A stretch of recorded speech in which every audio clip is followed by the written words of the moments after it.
everyone, this is Val from EurekaCrystalBeads.com with another sparkling beading video. But before I get started, here's a quick reminder to check out our channel. If you like what you see, hit the subscribe button and notification bell to be notified every time we have a new posting. Our project today are Enchanted Forest Earrings.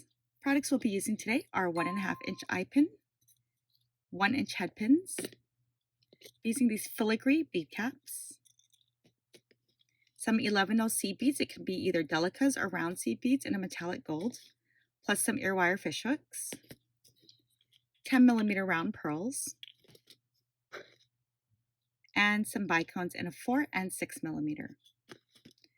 Tools, you'll be using a round nose plier, a flat nose plier, and a wire cutter. Starting with our project, I strung up a 4mm bicone onto a head pin and made a little loop at the top, and that forms as a little charm for our earring.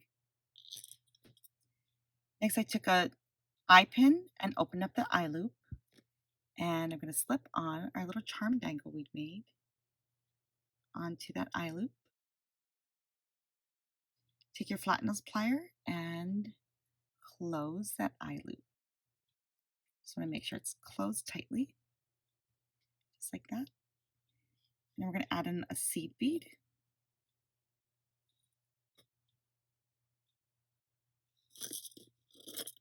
This filigree bead cap.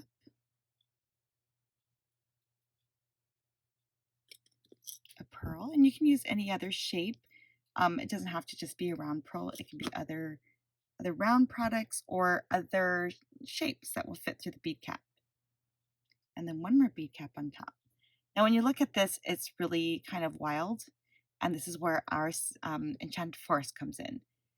Kind of reminds me of like a thorny bushes or something. So just take your fingers and actually just press against the bead caps, just kind of squish it to the bead to conform to the shape of the bead.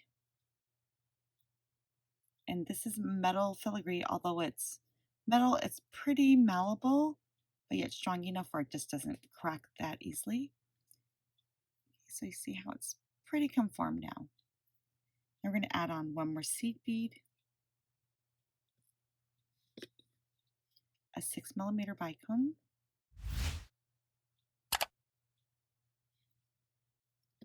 a seed bead, and then a 4mm bicone. So now it looks like this.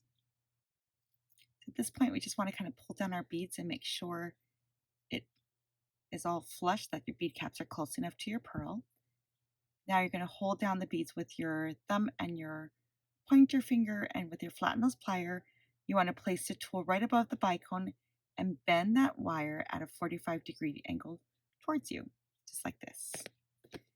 Now we'll take our wire cutter, and we're going to cut off the excess wire, leaving about 3/8 of an inch from your crystal to the end of the where your cutter is. Take your round nose tool, and you're going to roll away from you until you can't roll anymore. Take out your tool and reposition and close your tool. Close that circle up, so just like this. All right, so here is our main component of our earring. Now we're going to take our flat nose plier and open up the eye loop of our earring hook. So just swivel that open. Take your earring piece and slip it in and close that eye loop. Just want to make sure when you close that eye loop that it is below and tightly closed your coil, because you don't want your coil to fall down. Just make sure everything's closed tight. I always kind of give it a little squeeze with my tool, and there you have it. Enchanted Forest Earrings. See the little dangles we made? So you can do it in all kinds of color combinations, different pearls, different beads. It's pretty fun to make. Like always, you can find all these supplies and more on our website at EurekaCrystalBeads.com. Thanks for joining us.